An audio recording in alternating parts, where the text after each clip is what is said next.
rekan dan juga teman-teman pers bahwa kami tetap bekerja dengan baik dan tidak ada kepentingan di dalam pelaksanaan perkara ini. Kejaksaan Negeri Aceh Singkil menggelar konferensi pers di kantor Kejari Aceh Singkil, Jumat tanggal 13 Mei tahun 2022. Konferensi pers dilakukan terkait kasak kusuk kapal motor penumpang, atau KMP bernama Singkil 3 milik pemerintah Kabupaten Aceh Singkil melalui Dinas Perhubungan Aceh Singkil. Untuk diketahui, KMP Singkil 3 tersebut dibeli pada tahun anggaran 2018 menggunakan dana alokasi khusus atau DAK afirmasi senilai 1,1 miliar. Kapal tersebut diserah terimakan pada Jumat tanggal 7 Desember tahun 2018 silam. Sejak serah terima sampai saat ini kapal itu tak pernah digunakan serta dalam keadaan rusak dan tidak dapat beroperasi sebagaimana mestinya. Sementara, dalam pengadaannya diduga telah terjadi markup, sehingga Kejaksaan Negeri Aceh Singkil menangani persoalan kapal penumpang ini. Penanganan dalam waktu cukup panjang, tim penyidik Kejaksaan Negeri Aceh Singkil memeriksa puluhan saksi untuk penyelidikan lebih lanjut, dan kemudian menyita kapal tersebut. Tim penyidik Kejaksaan Negeri Aceh Singkil juga menghadirkan ahli yaitu ahli Instituti Teknologi 10 November atau ITS Fakultas Teknologi Kelautan Surabaya untuk melakukan pemeriksaan spesifikasi kapal tersebut. Lamanya proses penetapan tersangka terpantau sehingga banyak organisasi dan LSM angkat bicara. Penyidik tak henti bekerja, bahkan belakangan sempat melakukan ekspose terkait kasus dugaan korupsi KMP Singkil 3 bersama BPKP Aceh dan kembali memeriksa saksi secara maraton untuk mendapatkan keterangan guna memperkuat bukti-bukti yang dibutuhkan auditor BPKP. Dengan menunggu waktu, tim auditor BPKP Aceh kemudian menyampaikan bahwa dalam perkara KMP Singkil 3 itu, ditemukan kerugian negara sebesar Rp354.767.413. Dengan adanya temuan kerugian negara, pada Rabu tanggal 11 Mei tahun 2022 tim penyidik menetapkan tersangka yakni T, selaku Direktur CV Dewi Sinta yang merupakan penyedia dalam proyek pengadaan KMP Singkil 3.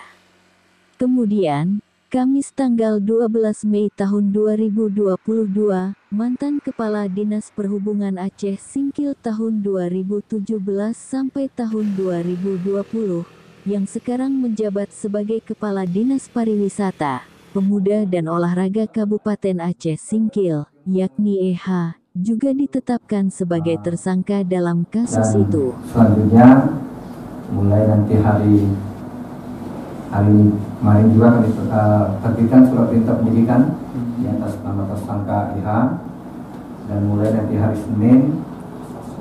Selasa dan Senin libur, hari Selasa itu akan dilakukan pemanggilan secara maraton kepada seluruh saksi-saksi yang terkait dengan kasus tersebut, dan juga nanti kami akan tetap ahli yang telah kami periksa di dalam perkara tersangka T tersebut. Perkembangan selanjutnya bahwa keterlibatan daripada penyedia selaku kontraktor, pertama bahwa tersangka T tersebut membuat selaku penyedia tidak memenuhi kontrak, artinya spesifikasi barang yang didatangkan ke Singkil ini kapalnya tidak sesuai dengan spesifikasi. Pertama, perbuatannya. Kedua, bahwa ada pengalihan subkontrak. Kontrak seharusnya penyedia, kontraktor seharusnya dia melaksanakan pengadaan kapal itu, tapi diserahkan kepada CP PT Majibangkit di Surabaya, sehingga di dalam Perpres dan pada secara umum kontrak tidak sesuai, sehingga jadi kami anggap bahwa penyedia ini hanya sebagai perantara, bukan dia yang melaksanakan pekerjaan. Jadi saya kalau bahasanya itu seperti calo lah, itu peranannya. Sedangkan untuk EH kami tetap tersangka berdasarkan alat bukti yang ada.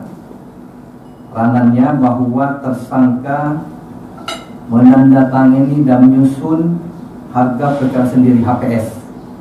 HPS pengarang kapal 1,1 miliar itu, ya,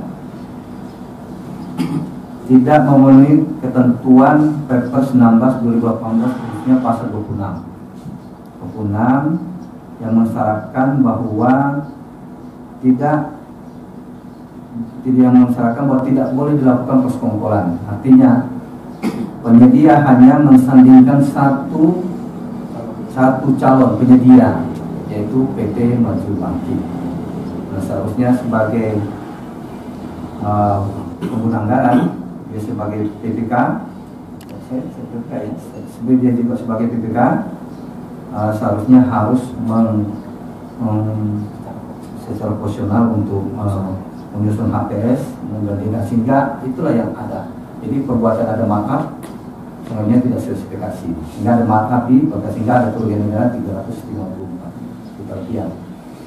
Rekan-rekan sekalian, pertemuan penyidikan ini masih banyak fakta-fakta lain, tapi itu dalam masih proses penyidikan, karena akan dilakukan proses penyidikan lanjutan ini mulai hari Selasa nanti.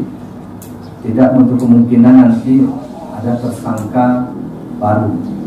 Kita baru melihat perkembangan penyidikan ini yang dilakukan oleh tim penyidik, tapi kami sampaikan bahwa kami tetap bekerja profesional, hati-hati, dan kami akan menuntaskan perkara ini secepat mungkin, sehingga kami berharap bahwa mendapat dukungan dari masyarakat dan juga teman-teman pers, bahwa kami tetap bekerja dengan baik dan tidak ada kepentingan di dalam pelaksanaan perkara ini. Saya itu yang mau saya sampaikan.